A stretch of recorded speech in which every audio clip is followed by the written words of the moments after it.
development of specialised services such as neonatal intensive care, general paediatric intensive care, and some special sort of outpatient clinics that really led us at this stage to think that we should try and sort of rationalise the service, and as we can't have one single hospital, then we decided to set up what we call a coordinated service based on 2 hospitals. What services will the unit provide? Well, we'll look after the vast majority of paediatric problems in the area. There still will be a few problems like cardiac investigation and cardiac surgery that has to go to Sydney. At this stage, some oncology services will have to be done partly in Sydney, and perhaps some, a few other specialised investigations, but mainly we should be able to deal with the majority of these problems in the area.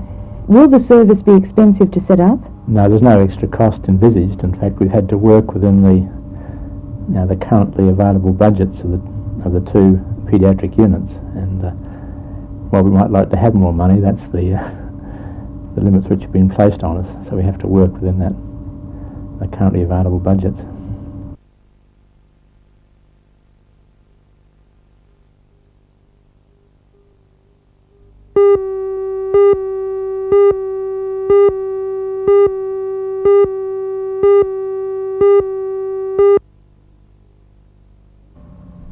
According to Flick & Company's Newcastle branch manager, Mr. Chris Russell, although the female funnel web spider is larger than the male is more deadly. Mr. Russell says, however, that a bite from either can kill. He says at this time of year, more care must be taken by residents, particularly those living near bushland or new subdivisions. The hot weather we get now, it's the stage where the male is going to start coming out looking for a mate, and he's going to start walking around, and any doors left open, shoes on the floor or clothes, well, he'll end up walking in there without being noticed. And if you get a heavy downfall of rain, the female could be forced out of her nest too, looking for a mate, and also a new shelter for her. How would you recommend people safeguard against being bitten? Any shoes or clothes, educate the kids, pick them off the ground. If they've got screen doors but don't close properly, get them sealed. But mainly clothes off the ground and shoes, because that's what causes the problem in the first place. The person goes and picks up the clothes and the spider falls out, and then she realises she's got a problem. Well, it crawls into the house and even under the bed sheets. So it's doors to be closed, and round the gardens, clean up the gardens as far as your rockeries.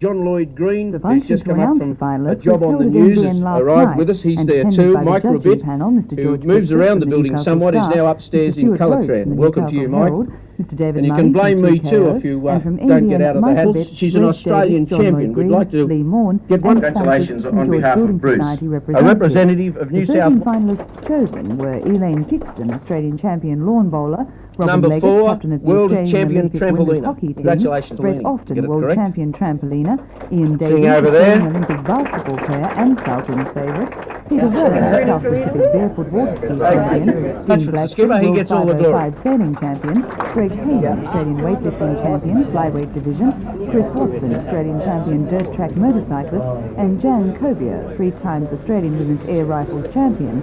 Those finalists who did not attend Trish last Dawson night's function also. were Bruce Our Wiley, next world quarter champion finalist is, windsurfer, I'm sure, Peter Doohan, as South usual, Australian standing in the Open corner and over there, Australian in beach hardcourt sprint champion, Robert 2 years in a Holland, row, and he Australian also star won cricketer, 2 and times. Paul Singleton, Australian beach sprint champion. Special and awards Phil that we Gibbs give winner. out each year. Finalist These Robin people were Leggett number was 4, last year's world winner, champion and Brett Pacific Austin barefoot was the water ski 1982 champion. winner They'll of be the appearing in the Sports Star of the Year telecast. award. We like to tell them, of course,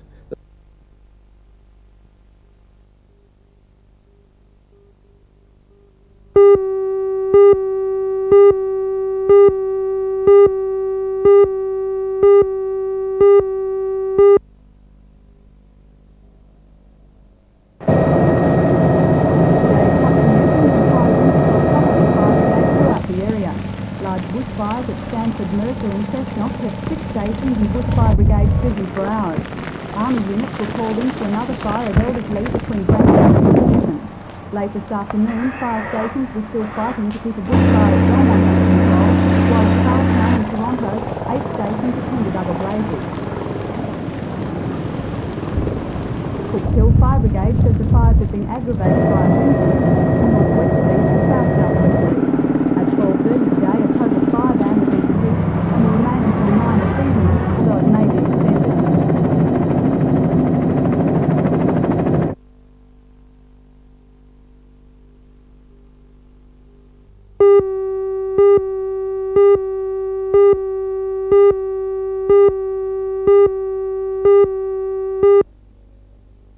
Over this Mr. year, Leslie's next year, visit to 9 new Newcastle aircraft, is the 3 first in a stretched double series deck of briefs to be held 747, between which industry leaders and the Minister for replacing, Transport and Aviation, Mr. Peter Morris, since the enlargement of his portfolio. Mr. Leslie said part of the airline's new image this year includes an $860 million fleet of planes and a change in the design of the distinctive Qantas logo. Well, Helen, we're buying over this year, next year, 9 new aircraft, 3 stretched double deck 747s, which replacing 3 of our present 747s, which are slightly smaller, and 6 767s, which have 210 passengers, so about half the size of the 747, and they again, those 6 will replace another 3. Can you describe the new colour scheme for your aircraft? Well, basically we've got a completely white fuselage, and we've taken the red of the tail, which we had before, and extended right round under the fuselage, bound by a gold strip, and a much bigger white kangaroo without the wings. So we think it'll be very good, and it'll be an even stronger identification of Australia wherever you see that exciting big red tail.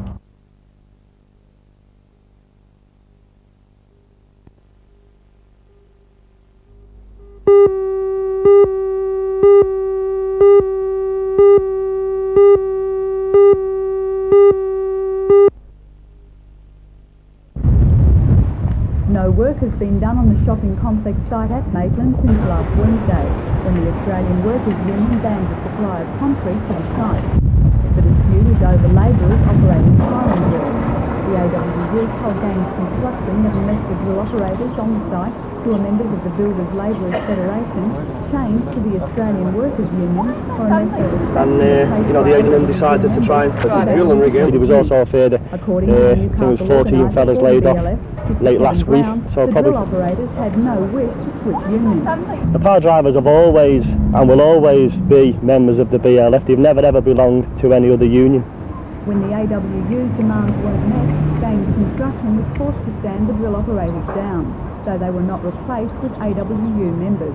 And today, with the concrete ban still in effect, the remaining 30 workers on the site had to be stood down. We've endeavoured on numerous occasions in the past couple of weeks to approach or to contact the Australian Workers' Union, and the Australian Workers' Union have not even bothered to return our call, so we can't seem to find out what is going on. And meantime, what's happening to the workers? Well, meantime, the workers have all been laid off. None of them are getting paid, and a lot of these fellas have got wives and kids to look after. A lot of them I might add have travelled from Gosford and Sydney to work on this project, and they've all of a sudden been laid off without any reason being given to them. One of the workers is Trevor Torres. I can't see any reason at all why the AWU all of a sudden wants to try to get on the building site. How has this dispute affected you? Well, it's affected us because we haven't been getting much work in at all, and we're living away from home, trying to get a few bob, and we've got laid off today and now we haven't even got a job. Every day the men are unable to work because of the concrete ban means a loss to the construction company. Yet according to site manager Jeff Bell, there's nothing he can do to stop it. It's a dispute that's stopping the project, and it's a dispute between the 2 unions involved in the Frankie Pile foundation system, and we are a neutral party trying to get the work done between the 2 unions. How long can you afford to have no work being done on the site? We can't afford to wait any longer. We've stood men down today. Where there's no concrete, there's no work.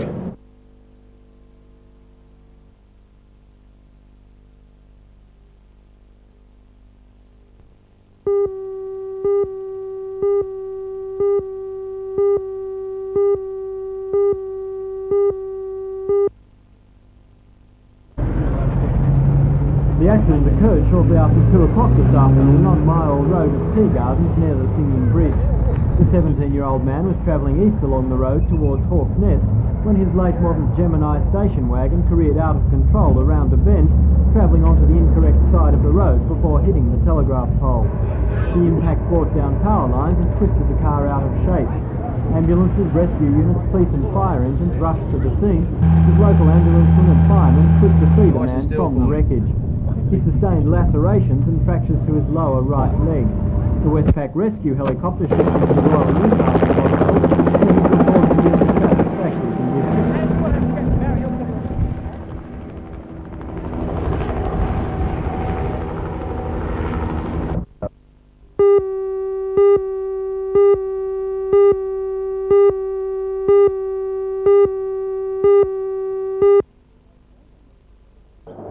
Elder hostels arrange short courses at hundreds of United States colleges and universities, usually in holiday time. Recently, visits to Europe have been arranged, and for the first time, a group of the members are visiting Australia. 40 Americans arrived in the Hunter Valley yesterday to stay at the Morpeth Conference Centre. They were welcomed to the area with a civic reception by the Mayor of Maitland, Alderman Ken Guy. Alderman Guy spoke of the historical importance of the district and outlined many of the places the group would visit during their stay. Lectures are also being organised by the Department of Community Programs at Newcastle University. People are getting older and living longer, and having the facility to travel and the wherewithal, so as to speak, it's becoming more and more popular. And as I say, the fact that we live in places like we do here, in hostels and in universities and in places like that, we can travel so much more cheaply than we could if we went to the larger hotels. What you've done here to make us just feel at home. And supposing I came alone, would I have a chance to meet your Lord Mayor? Of course not, I wouldn't. A number of Australian colleges and universities are participating in the 1985 program. After Morpeth suggests we visit Mitchell and Riverina colleges of education before returning to the United States.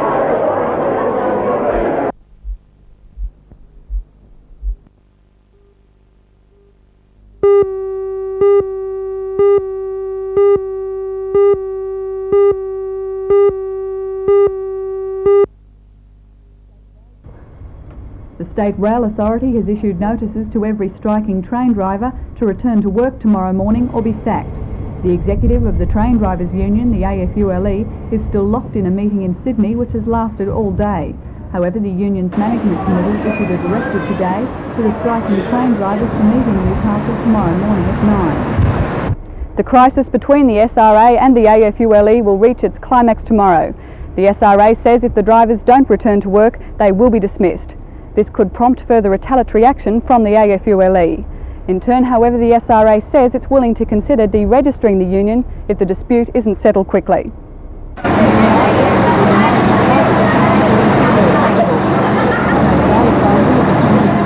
All long-distance country services using buses. Because the AFULE is not allowing any trains to pass through Broadmeadow, buses are running from Newcastle, as well as Pembroke Lion, to provide a reduced service between Sydney and Newcastle. However, all Newcastle suburban services remain cancelled. The City Administration will consider making arrangements for extra city parking if the strike continues tomorrow. All freight trains remain cancelled, affecting the transportation of coal and wheat. In terms of hard cash, $5 million is being lost to the coal industry each day the strike continues. In terms of damage to the industry's reputation as a supplier, the long-term effects can only be guessed at. The strike coincides with the arrival in Australia today of the Japanese Prime Minister, Mr. Nakasone, and tomorrow the coal producers' negotiating team leaves for Japan to discuss new export contracts. The halt to the movement of wheat will only worsen the already disastrous stockpile situation in New South Wales. The Australian Wheat Board is now attempting to move carryover stocks through Victoria, although the board's general manager, Mr. Don Sandow, says this can in no way retrieve the financial disaster of the past year. He says the cost of disputes by the State Grain Handling Authority and the State Rail Authority has reached $100 million.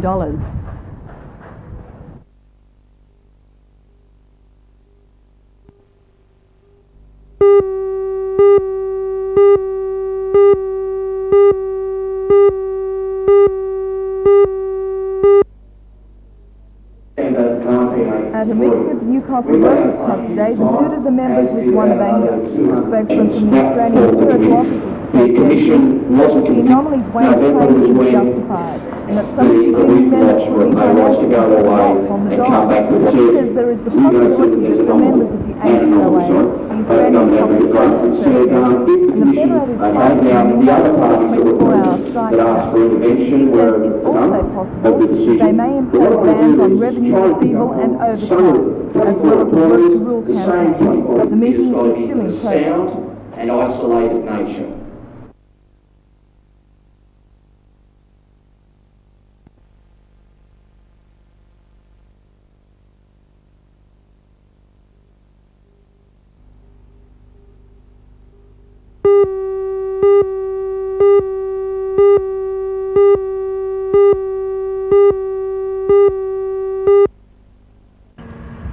The BLF says although they were expecting the deregistration, it was surprised at the secrecy surrounding the legislation which was presented on Friday. Local BLF organiser Mr Kevin Brown says his members are behind the unified action against state government legislation and they will continue to walk off jobs until it's withdrawn. Well, there won't be strikes as such, there'll just be walk-offs. We've got concrete bans on that have been on now for a while in support of the Sydney Police Centre workers, and those bans will remain again until the fascist legislation has been withdrawn. Mr Norm Strait from the Master Builders Association believes the union's industrial campaign will have little effect in this area. He believes that the deregistration is futile unless the federal government follows the state's lead. This matter's been rushed through by the government without consultation with the industry at all, and we're not aware of the exact reasoning behind it nor what the outcome will be. The BLS is affiliated with the Newcastle Trade Corps Council, but according to the Acting Executive Council, the situation may be reviewed. This and other matters will be determined by a special meeting of Council Executive to be held on Thursday the 24th of January, and a recommendation will be going to Trade Talk Council at 7 o'clock that evening.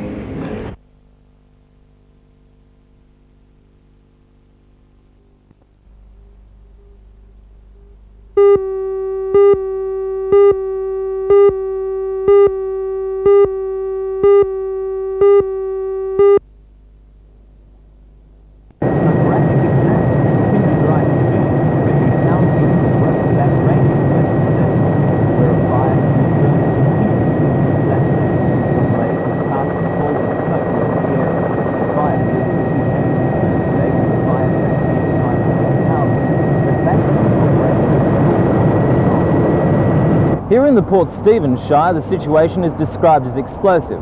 There's been no rain for a month, and fire services say the area is suffering a mini drought. Fearing a major outbreak near houses, the Port Stephens Fire Control Officer has given this advice to residents. People should first of all keep around their homes clear and provide a clear buffer zone for any bushfire that should approach. Secondly, then certainly clean their gutters and under the houses out where sparks or hot flying embers can lodge. Mr Hepplewhite says the death of 3 people in Victoria this week shows that residents should stay with their homes, even when threatened with bushfires. People should stay at home. The only thing that we would recommend that they do if they would feel more comfortable is probably evacuate their children to relatives out of the fire zone, but certainly the adults should stay with their homes.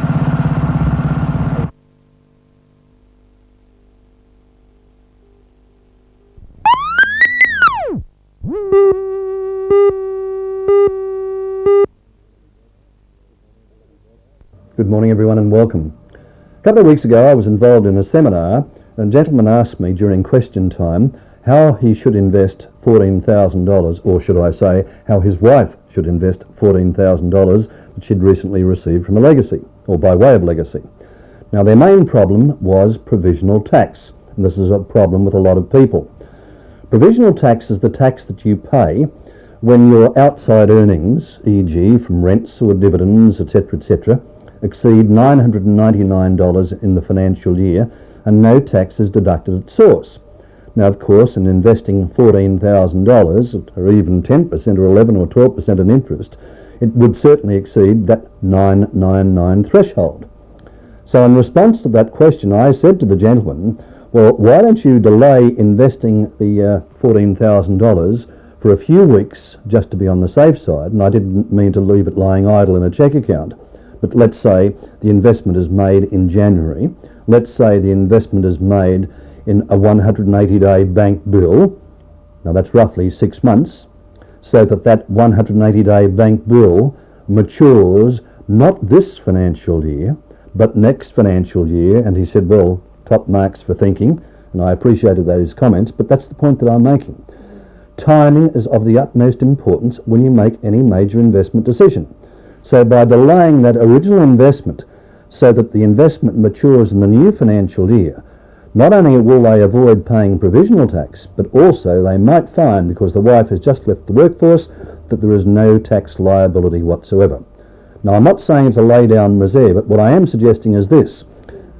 1 year, 2 years, 3, 4 or 5, you stagger your investments so that they come into the next financial year, the next financial year, the next financial year, and so on and so on. Now, whether it's $100 we're talking about, or $10,000, or $100,000, don't forget, if you exceed $999 by way of outside income or income from any source, and there is no tax deducted at source, well then you have a problem in the sense of provisional tax. I'll leave that thought with you, but make sure you get those dollars working. And I'll see you next Monday.